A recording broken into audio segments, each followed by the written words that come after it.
Good afternoon, everybody. Welcome to Welcome Home, Garden Plaza of Valley View. Kevin Miller with you here. Richard Wexler with us once again, President and CEO, Points of Life, and MemTechLabs.com, talking about elder education out of Eagle, Idaho. His phone number, 925-984-0118. That's 925-984-0118. Richard, last week we were describing elder care as child care. You know, we have care for kids at the gym, at work, some companies, and yet here we have all these folks, all these wonderful people that have paid taxes, that have built the highways, that have created these homes. We really have no place for them in this work infrastructure. I would agree. I talked about last week the numbers, over 130 million people, 50 and older, 80 million being the baby boomers. And what's sad, when I got into this through the care of three parents 13 years ago, my company, which was about 500 employees, had nothing to help me. So the first thing I did was I went to their website, I checked it out, I realized there was nothing, and I made a decision. I was not going to tell anyone above me that I was going through this issue, because I felt if I went to HR, I was going to come out with a tattoo on my forehead that said, "You're old." I was 50-ish. And in the industry I was in, it was a relatively nice salary plus commission, but there were a lot of people a lot younger than me that they think could have done the job and at a lesser salary. So my whole idea was get through it, but not let anybody at work understand that I'm going through it. What was the toll on you? It was huge. So I was running a national sales team. You're judged by quota. Plus, you've got a lot of A-type personalities, I would imagine. Very much so. Right. And you have people above you that are like that as well. And close. You've been in that industry, Kevin. It's closed. That's it. Real, location, Yeah. close. Sure. What have you done for me yesterday? Right. And lately. And so it's really difficult. You realize you have to make quota to keep your job. You're keeping your mouth quiet about this issue, but you're being pulled in 20 different directions. Quota is being affected, but you don't have anybody from a work perspective to talk to. That is extremely challenging. Again, back to that personal toll. How did you go from your job with all these people to going into business for yourself to serve, from working like everybody else does in a world of servicing others to taking care of a very emotional topic that hits close to home to everybody, something that needs to be addressed, but no one wants to talk about it. How did you come into this industry? I thank you for asking that. So as I mentioned last week, it was the care of three parents with young children 13 years ago and really stumbling through that. But you're a smart guy. So logically to make that step, it's one thing to do it because of the experience, but then to do that the way you earn your living. It was challenging and it was scary.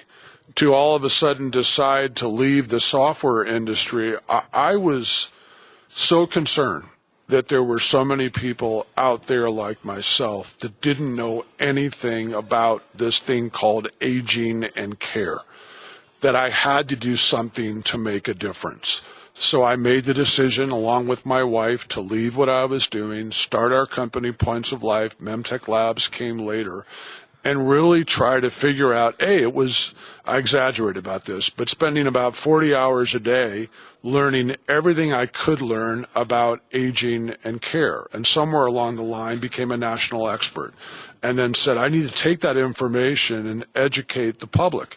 So we have literally educated thousands and thousands of people around the United States for this reason, and I very much appreciate the question. We're trying to create foot soldiers everywhere with this information so they can take it to their family, to their employers, to the people they work with.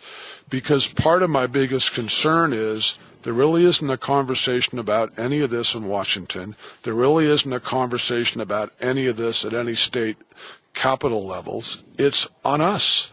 And we're the ones that have to figure it out. And yet, Richard, when we take a look at the senior population, they're the ones that vote.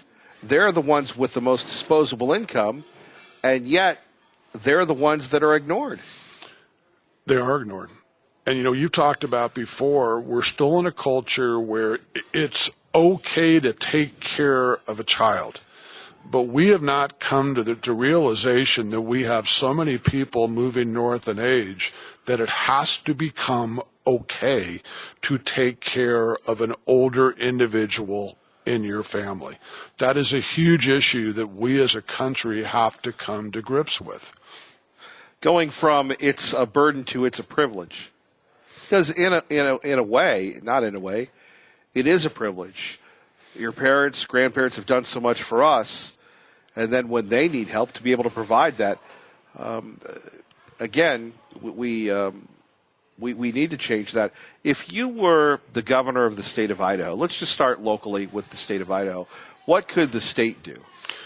Simply what I'm doing on a bigger perspective. We need to have these conversations and this type of education in every location around the state, from governmental offices to churches to synagogues to senior centers, wherever people congregate.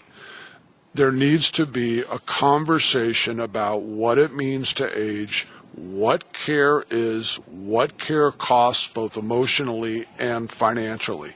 If we started doing that, we would change the perspective on this pretty quickly, and we need to get employers to understand, you may have a software company, your average employee may be 25, but guess what? That average employee probably has grandparents as well.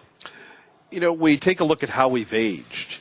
I'm still of the old Archie Bunker school where, you sit on your chair and everything else. And then it's very different today. People that are retired or semi-retired are much more active. I was in a sauna a few weeks ago, and I'm listening to these guys, and they're talking about Medicare, Medicare supplementation, this, that, and the other, and supplementary insurance. And they were going back and forth on this, and they looked at me and said, this is what you have to look forward to. So on one hand, we have people more active, and yet there is a fiscal responsibility to dealing with things, whether, it's on a limited income. And I understand that. And you go back about 20 or 30 years, the average individual probably moved in with their kids. They may have lived to maybe mid-70s. They had a room, yeah. Yeah, or 80. Now, as I mentioned last week, I had a client that passed away 2 years ago. He was 117. 117. Wow. Yeah.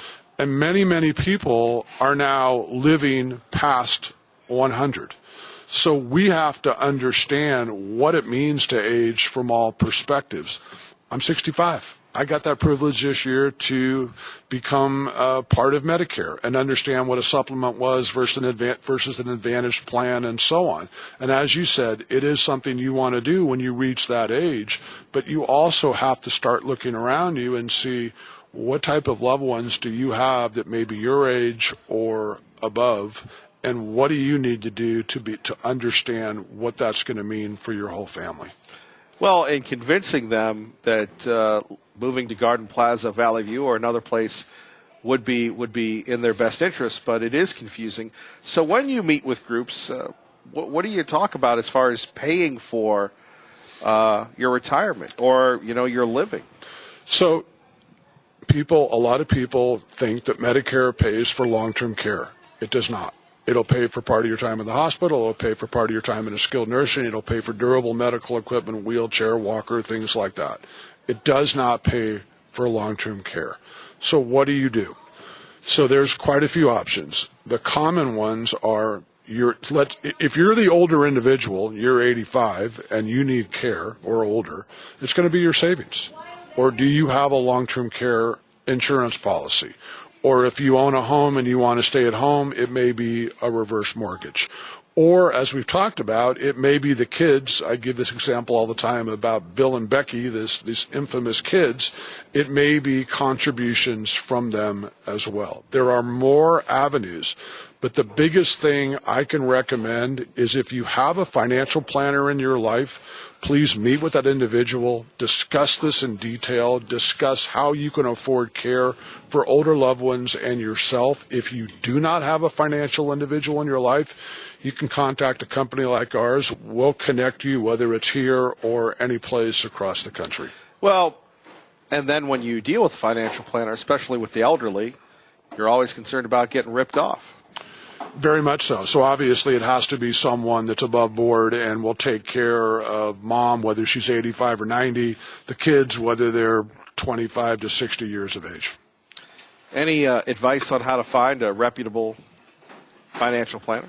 Well, you can go through folks that you know, maybe your neighbors, maybe people within your church or synagogue, ask them questions about who they're using. You can come to organizations like us. As I mentioned last week, we have over 18,000 professional resources around the United States, and we can connect you, whether it be a community, whether it be a home care, whether it be a financial planner, whether it be an estate planner, or many, many other multitudes of services, irrespective of where you live across the country.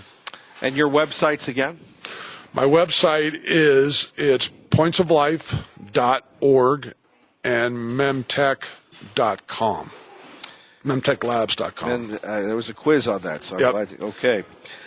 More coming up here at Garden Plaza of Valley View. We'll have one more segment with Mr. Wexler. Elder Ed will give us some more tips on, well, where you can find the information you need to take care of your loved ones, or perhaps even to take care of yourself. You're listening to 107.5 FM, 580 AM, KIDO Talk Radio. KIDO Talk Radio, welcome back to Welcome Garden Plaza of Valley View. Richard Wexler joining us. Richard, for people tuning in, your website, pointsoflife.org, memtechlabs.com.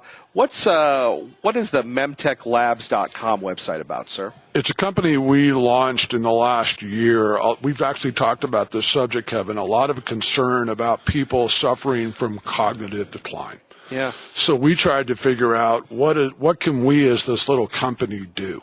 So we have partnered with some academic universities around the country, one being University of California, Santa Cruz. We've partnered with their digital gaming department, and we've brought digital gaming to the therapy world, the occupational therapist, the speech therapist that's working with the patient.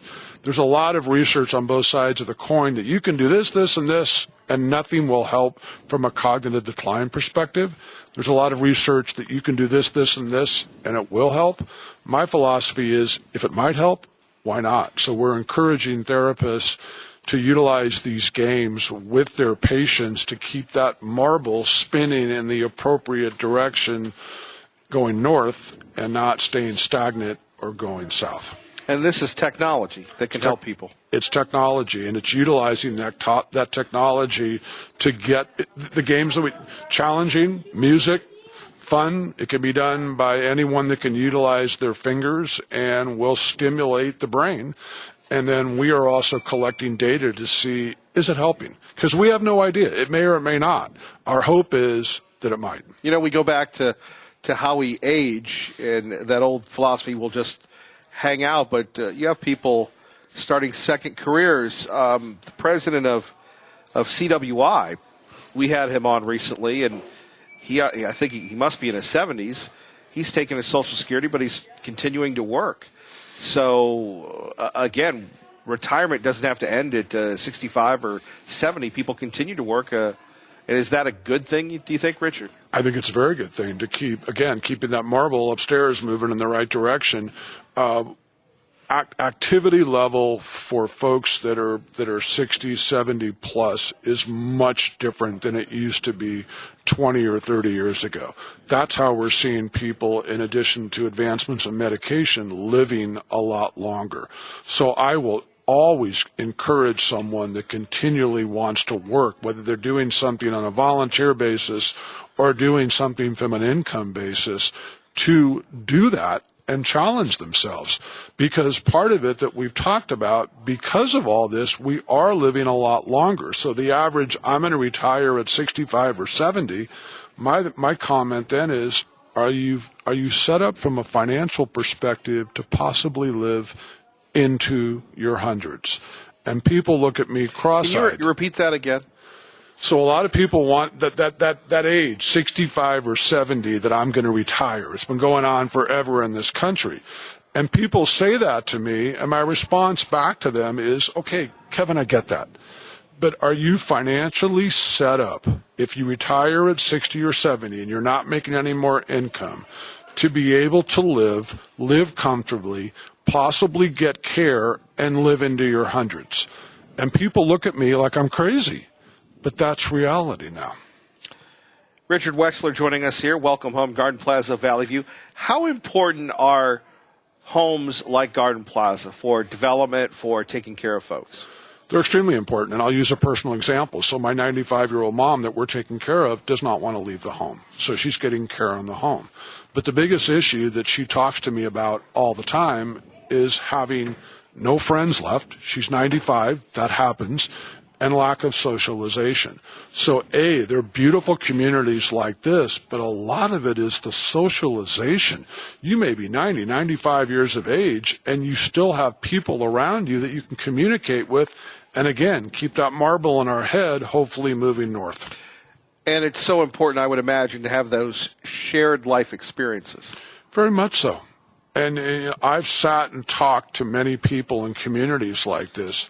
They're very grateful to talk to someone. They want to share all the experiences and the family they've had. Maybe the wife is gone. Maybe the husband is gone. Maybe the kids live a few states away. But being in a beautiful environment like this is fantastic. What about back to elder care? We were talking earlier about child care and in the private sector, the government sector. What would that look like in your perfect world? Would there be a couple caregivers at a workplace? How would that work in Richard Wexler's world? So I would encourage a workplace, if they can afford it, to establish some sort of small elder daycare where people can bring older loved ones that may need care on a daily basis.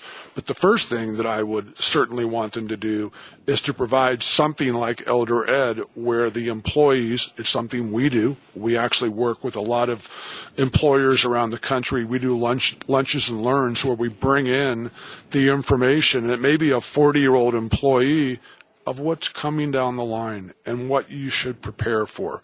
So it's all the education. It's possibly having an on-site place where you can bring individuals. It's changing the benefits within HR to address this, to be able to give the employees the help that they need. Right now, current data, there's about a $40 billion problem in this country with lack of productivity in the workforce. 20% of any workforce, whether you know it or not, you're the president of the company, you're in HR, is currently affected by elder care. Most, unfortunately, like me, don't say anything, so the average individual around them doesn't understand they're dealing with this. So if you're a business owner listening right now, and there are a lot of people that have that type of influence on 107.5 FM, 580 AM, KIDO Talk Radio, maybe they're doing the honey-do list, maybe they're driving through. From your perspective with this program, Elder Ed, your website, pointsoflife.org, memtechlabs.com, what would you say to them directly to offer that to their employees? So either hire a company like myself or something else, or figure out how you can do this internally, whether you're a 10-person company, whether you're a 1,000-person company. This education has, and I say has to take place. It isn't something that, well, maybe we'll deal with at some point. As I said, over 20% of any employee, whether there's 10 people or 1,000 people, are dealing with this. So this education is imperative. That is the first step. So any local business owner, and I don't care what type of business you're in, these are people with families and need this knowledge. So going back to your days of, close. If you're not closing, you're not working. What would you say to people? Say, well, that's nice, Richard, and Elder Ed is good. You're right, but I need the ROI. I need the return on investment. How is that going to make my employee much more valuable to me? So let me explain that to you, especially if you're working in a sales environment where it is close. Think about what is in that male or female's brain as they come to work every day. Think about the fact maybe they were physically at mom's house last night trying to make sure she was comfortable. It was 1 or 2 in the morning. They're getting up at 6 to go to work. Are you getting a very productive employee that's dealing with this, not telling you that, and trying to go out and close that $1 million deal? From a personal experience, you're not. You need to help that individual understand how they can care the best way they possibly can for that person that's mom or dad that they love, entirely, and yet still be productive in the workforce. It reminds me of the military, where you have a growth in support systems for families, because when the soldier is deployed, if they know their family's taken care of, they're much more productive. Precisely. And that's what we need. And that's what every state needs to understand, every city needs to understand, every church needs to understand. It seems like you've got a big mission ahead of you. It's huge. Finally, one more time, if people want to get a hold of you. Number 925-984-0118. Email, first initial R, last name Wexler, WEXLER, at points, POINTS, of OFLife, LIFE.org, rwexler at pointsoflife.org. And remember your website, pointsoflife.org, memtechlabs.com. One more time for people that are, struggling with this right now. What would you say to them that, they're worried about their parents, but they're hesitant? So it's the same advice we talked about last week, and it's the same advice I always close with in any presentation. It is have the family conversation. If you're not the one to reach out to mom or dad, if your brother or sister is, have that conversation with them. If you're mom or dad listening, have that conversation with your children. This needs to be discussed in detail. The kids need to understand what mom and dad want. Mom and dad need to understand, or grandparents or in-laws or Uncle Charlie, what the younger people in the family can actually provide based on their given life situation. Richard, thank you. Thank you, Kevin. You're listening to Welcome Home on KIDO Talk Radio. KIDO Talk Radio, 107.5 FM, 580 AM. Kevin Miller with you, Garden Plaza of Valley View. Our great friend Kat is with us once again, and certainly the holidays and Thanksgiving and Christmas, it's a whirlwind here, ma'am. Oh, it is absolutely a whirlwind, Kevin. We're so happy to have you guys back here again. December kicking off. We've got so many things in store for the holidays that our residents are so excited to participate in. Now, what's that like for you to, we've talked about this before, and if people are just tuning in, you're a fairly young lady. But you really care about these folks, and the staff, they do care for the folks here at Garden Plaza Valley View. It is their home, and you guys love them. Absolutely. We absolutely love our residents. They become parts of our family, extensions of our family, and vice versa. They feel the same way about us. And I've said it before, and I'll say it again. You don't become a staff member here and last here if you don't like what you're doing and if you don't genuinely care about these residents and get excited to be a part of everything that they're a part of. Have you learned a lot? Absolutely. I bet you have some great experiences. Everything from the proper way to make a bed. I've been schooled on that one a couple of times. Just to presenting yourself and speaking.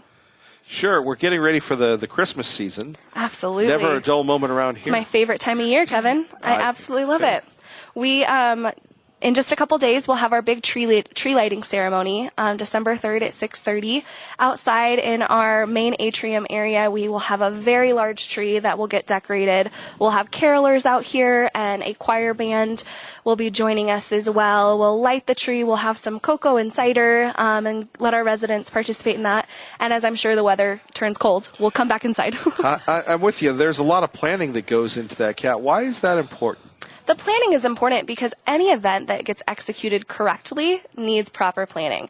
You don't just suddenly decide, I'm going to have this huge event and it's going to be tomorrow. Because if you do, you're going to quickly learn the anxiety that gets thrown on you and the amount of things that you don't even think about. Like, we're going to need extra trash cans and trash bags located around. Or we're going to need to coordinate with these choir groups. And Sherry, our activities director, just does such a phenomenal job coordinating that and getting it all set up. And this started getting planned in July. So this has been in the works. What is the impact that the caroling and the Christmas tree lighting and have on the folks here? Well, Kevin, let me ask you this. How does Christmas make you feel? Oh, yep. It's those little moments and those little touches that add to the Christmas feeling. And whether you celebrate Christmas or not, just add to the feeling of family and togetherness and welcoming. And if you don't have those little touches and you skimp on some of those little things, the experience gets skimped on as well. Kat, let's introduce our new friend here. We've got another guest here at Welcome Home. Absolutely. Miss Lori is here from Giraffe Laugh, and I'll let her introduce herself a little bit. Giraffe Laugh, that sounds serious. Yeah, we do like to laugh a little bit. I'm Lori Facilla, the Executive Director of Giraffe Laugh, and I've actually been with Giraffe Laugh for 28 years, and we're celebrating our 30th anniversary in 2019. So we're happy to be here, and we thank you both for inviting us. So for those of us, and pardon the interruption, Giraffe Laugh, what is that, ma'am? Well, we are an early learning center here in town and a local nonprofit that provides early education and nurturing to about 200 children every day. Wow. And we ensure school readiness, empower families, and build strong futures. And we do that through scholarships that we offer families so that their children are able to attend a quality early childhood setting. Because great early childhood care can cost almost as much as a house payment. And for families that don't have access, that are low to moderate income or homeless or in foster care, a lot of times they just don't have those same advantages that their regular income peers do. So we make sure that everybody that we serve has access to quality. So what do you do with Garden Plaza? Well, Garden Plaza is doing a Christmas tree for us. Kat just described the one that they're going to put out in the atrium there. And they're actually going to collect art supplies, balls, all sorts of fun things for the children to enjoy. And all of the proceeds are going to come back to Giraffe Laugh children. Absolutely. We'll have our big giving tree this year. It's something that we like to do annually. Again, it goes back to those little touches of Christmas and the holidays, is that you feel so much more connected when you're able to give back to the community. So our residents are going to have the opportunity to participate in this giving tree, and we encourage their families and friends as well. We'll have a large tree inside that'll be bare when we put it up next week, and then it'll get filled with the little treasures like children's books and art supplies and children's gloves. And, we've encouraged our residents to think of children ages 6 months to about 5 or 6 years old, and really helping provide those necessities for the demographic that Giraffe Laugh is able to serve within the Treasure Valley. And they'll go shopping, or how will they get the gifts? So we do weekly shopping trips here. We go to a couple different places every week with our residents on our vans that they're always welcome to. But a lot of our residents here, Kevin, are very independent, drive themselves, take care of themselves, and are able to do it. And then also the family component, the family involvement is there with our resident family members able to participate. And it's open to our staff too, so I have a little collection of things that I'm excited to stuff inside the tree and make it look so much more bountiful. Boy, that really will make a difference. What are some of the needs? Well, as Kat mentioned, we think about things that children lose a lot or wear through. So socks, hats, mittens, that sort of thing are, those are the practical things, scarves, so on and so forth. But beyond that, things that they would love to see in their stockings. So that can be anything from a little stuffed animal, books we always want to promote. We have an issue at times where children just don't have access to books in their home. So being able to take a book home and learn to read it with their parents is really incredibly important. Art supplies we're always very excited to have, and children love those as well. So anything that, when you think about a young person, anything that they might really enjoy. I would imagine for some this will be the only presents they get. It could be, yes. So this is very meaningful, especially when you think about the ages. We have our elders and we have those just coming into the world. And at Giraffe Laugh, one thing we know is that those first 5 years determine how the next 80 are going to go. And so when you have healthy adults that are in their 80s, we know that they probably had a pretty solid, good early childhood upbringing. And we love that they're a part of that. And what's so great is so many of our residents look at these children that they get an opportunity to mingle with and think, that's my granddaughter or my great-granddaughter. That could be my child in a different circumstance or my part of my family in a different situation. And if you have the opportunity to help in whatever capacity that may be, I feel like we have a calling to do so. Garden Plaza of Valley View, welcome home. Kevin Miller with you here, talking more about the Christmas season underway. And we talk about that, the idea of the two extremes of aging, the people just coming in, the people that have been around a while. Absolutely. And we have whether you're 4 years old or 84 years old, I think the fundamentals are there. You want to feel special and loved and appreciated and cherished during this time of the year. And what better way to show someone that you are there by offering time, by offering something that maybe you didn't have before, and by if you're not able to receive a gift and then all of a sudden, or you don't think you're going to be able to, and then you receive one. I mean, think about the impact that could have on your life. Well, everybody's a kid around kids, I would imagine. Oh, well, completely. Hence the word laugh in our name. How Sure. can you not? If people would like some information about how they can help you, how can they get a hold of you and your organization? The best way is through our website, which is www.giraffe, like the animal, GIRAFFE, laugh, laugh.org. And there's a contact list there. We have a volunteer coordinator people can contact if they'd like, any of our sites, or myself, which is Lori, Lori, at giraffelaugh.org. Kat, we take a look at what we can expect here in the month of December at Garden Plaza Valley View. I'm sure you're very busy. I don't know if you're everybody's favorite elf, but you're working your way up on the power index. I will absolutely take the title of elf. I think I'm going to use that from now on in my name. Well, with November wrapping up, we were very excited to participate with the Idaho Food Bank. We did a soup drive throughout our community with stations posted up. I'm sure you saw them around when you were here. Donated quite a lot from our residents, our resident family members, our staff, and then also our community as a whole. Our executive team was able to match our donations. And then our residents also got to participate in the Idaho Food Bank's Empty Bowl fundraiser. Our residents were able to paint the bowls, and they got auctioned off the day after Thanksgiving with that hot cup of soup down there at Grove Plaza. So we've already had such an opportunity to be able to be a part of the community, to give back, and we're so excited for everything else the Christmas season has in store for us. You go back to the bowls, though. That's such a personal accomplishment to paint the bowls and then to put the soup in and people buy them. And it's been going on for years. I'm sure the folks here, the residents, really enjoyed that, knowing that it was going to make such a big difference. Absolutely. And they got for an hour and a half to be an artisan. They got to be that artist who could design and create. I love your vocabulary, by the way, though. I'm sorry. Please continue. No, I love it. But they were just able to have the opportunity to get those creative juices flowing. That Richard was here earlier talking about it as well, getting that marble upstairs moving around. This is something that we're able to do as well with our residents in smaller capacities. And I'd like to say, too, that benefits Giraffe Laugh. We have food pantries at all of our sites, and we partner with Idaho Food Bank. So you guys doing your collections actually ends up coming back to us in that way as well.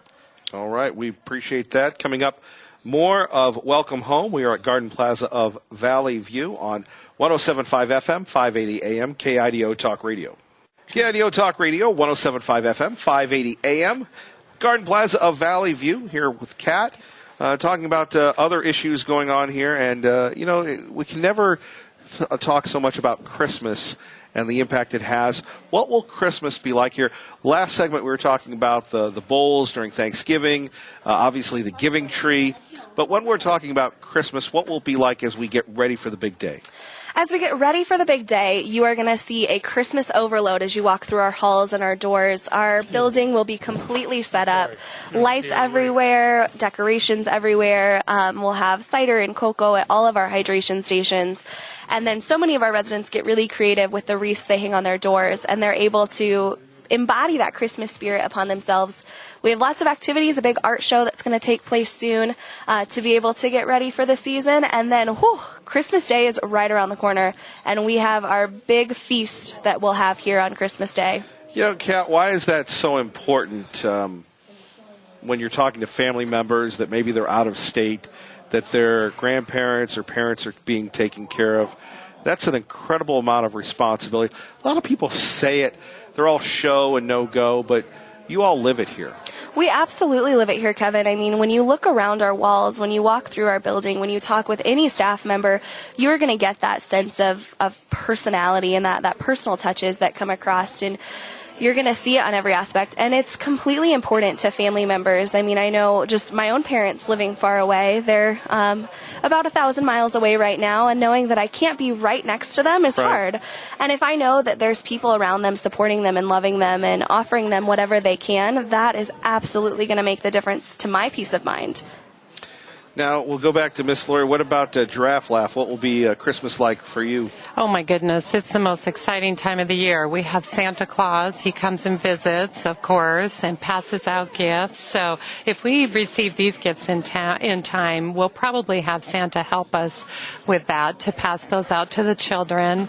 Lots of excitement, lots of talk about what it's going to be like. But we definitely have those that are not going to have the ideal Christmas that we might all want. And so we just are mindful of that. We have last year, 77 of our children were adopted for Christmas by very generous donors that made sure that they had what they needed, that their parents had some things that they needed. And then we also do food baskets. We just had yesterday, all of our Thanksgiving baskets went out, and for Christmas we'll do it again. You know, and that is important. Now, what about Santa? Will Santa be here? Santa will absolutely be here, and don't tell the kids. Kids, stop listening right now, but Santa is actually our maintenance guy, Brian. He's been growing his beard out for the last 2 months, and it's a very luscious, long gray beard as you walk around. And so Santa will be joining us. We encourage all of our residents to bring their family and friends to a special event that we'll have, and Santa will be there. We'll have lots of pictures, and a lot of our residents' dogs will be joining us, dressed up in little Santa outfits. I've seen a couple of them recently, so I'm excited to see them all together. Now, why is that important? I mean, I'm a dog person, but why is that important? And for people listening right now that are concerned, maybe they'd like to live here, but they're worried about their four-legged furry family member. Well, that four-legged furry family member is just a family member, as you said it. It's any part of your family member, the same way a child would be, I think, for most of us, at least for myself. Right. And so if I couldn't include my dog in something in terms of where I was living, that would just make it a turnoff for me. That's not something that I would want. So we know that these animals provide such a safety net and such a comfort for our residents, and so they're able to have them here. We encourage them to come to our events that are outside and in our common areas. And, you know, just as long as they're on a leash, we're good to go. Well, and that bond between that person and their pet. Well, and statistically, we know that animals are able to help reduce stress. They're able to help provide comfort. They're able to provide that emotional support that some people find really difficult with other humans around. And so we know that there's a lot of scientific evidence that will support having animals there. So who are we to say they can't come? That's a very good point. Kat, when we're talking about religious services here, do you have religious services? We do, yes. We have Catholic services weekly and a Catholic Mass that happens once a month. We have an Episcopal service that happens every other week. And then we have a non-denominational worship service that happens every Wednesday morning. And I'm sure they'll be very busy because of the time of year. They will absolutely be busy. They're here. Our deacon, Sam, comes around. He's here often, our chaplain, and he's able to support our residents, too, to kind of pick up if they're unable to attend services due to other engagements. He'll go meet with them one-on-one if that's what they would like. And we know that those religious connections really are such a comfort to our residents and so helpful in their spiritual growth. And so we want to be able to support that, whatever their faith may be. Lori, one more time, if people want information on Giraffe Laugh. GiraffeLaugh.org is the best place to go, and contact us there. It's a nonprofit. We are a local nonprofit, yes. And for people just tuning in, you're dealing with early learning? Early learning centers, we have 4 of them, and we care for children that are 0 to 5 years old. And one of our sites is located at the Marion Pritchett High School for pregnant and parenting teens. So the babies there are from about 10 days old on up, and their mothers and fathers, if they want to be there, are attending high school to get their degrees. And so we're also involved in that program as well. And again, if you want to support Giraffe Laugh, we certainly recommend that, GiraffeLaugh.org, right? Yes, thank you. Thank you. Kat, you give the tours here. What's that like? Oh, the tours are just an opportunity for people to see what we're all about. We don't have any hidden doors. There's no gimmicks or anything. So we're going to take a look at everything. That means we're looking at the mailroom, the bathroom, the dining hall, get a look at the rooms. And then we're going to stop and talk to staff and see what they're about. Because I say it, and I say it loud and proud, that all of the staff that are here because they want to be. And so they're the best way to get a feel for what it's like to live here. And you enjoy the tours? I mean, so you or Jennifer, you give the tours? Yep, Jennifer and I are the two that'll go around to give those tours. When we get someone that walks in and just says, hey, I've got about 30 minutes and I'd like to know a little bit more about this particular senior living community and what you guys have to offer. So we're going to meet them. We're going to find out what their needs are. Whether they're looking for an independent living environment, an assisted living environment, whatever it may be. And then we're going to show them what it is that they're looking for and give them an idea, an inside look at what we are. Is there ever a bad time to come in, or is there ever a slow time of year? We're here 7 days a week, and during normal business hours, 8 to 5. But we have nighttime security staff here full time that's also able to do a quick look around. So there's never a bad time to show up. I would say maybe avoid Thanksgiving Day because we're going to have a lot of families. Sure. Christmas Day, Easter, those kinds of things. But beyond that, we welcome. Well, and when we take a look at the time of year, you know, in real estate, people, it's slowing down now. Is it slowing down for people coming here, or is it? We actually see the opposite effect because what we see is a lot of our senior community struggling in their home during this time of year. When the snow hits, we have that snow removal process. We then get isolated in our homes, and we see those winter blues, that depression that can kick in when you're alone and it's cold. And so we actually see the opposite effect here, where people are then coming to seek an environment where it's all included. They have the community, they have the meals, they have the support system, and then bonus, they don't have to shovel snow. Yes, if only we had that life for all of us. That would be nice. Kat, anything else you'd like to share with us today? Just a reminder that it is the giving season and that we will be doing a lot here at Garden Plaza Valley View, and we encourage everyone else to, whatever capacity they can, support their community in anything that's important to them. Kat, thank you. Lori, anything else you'd like to share with us? Just happy holidays, and thank you so much for having us. Everything anyone can do really makes a difference, and we appreciate it. Well, we appreciate you, giraffelaugh.org. We so appreciate Kat and the folks here at Garden Plaza of Valley View getting ready for the holidays, the Christmas season. It's going to be a wonderful time. If you want some more information, obviously, you can Google our friends here. Go see Kat, go see Jennifer. It really is a warm, wonderful, inviting place. And what a wonderful way to spend the holidays with your loved ones right here at Garden Plaza of Valley View. Kevin Miller wishing you a great afternoon. Dr. Rosie's next, 107.5 FM, 580 AM, KIDO Talk Radio.